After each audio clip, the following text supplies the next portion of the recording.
ούτε κοινού.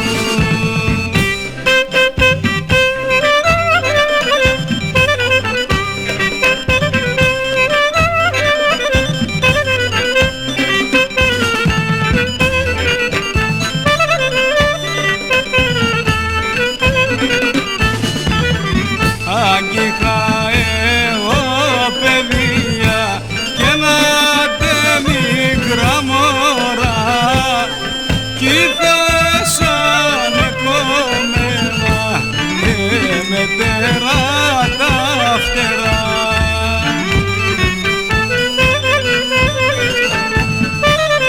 Θα επέταναν αντάμαν όταν και σε θέλαμε και ήδη έναν ημέραν έναν άλλο επέρναμε.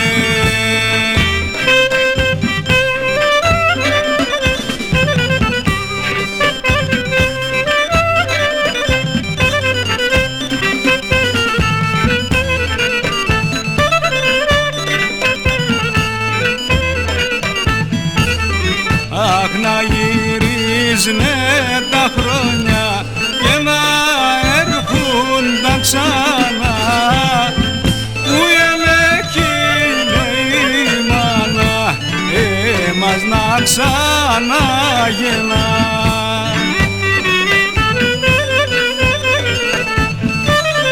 Να μοιράζομαι τον πόνον, τα τερτά και τη χαρά σ' έναν κρεβάτι να κοιμούμες ή να σαλούν ούτωιάν.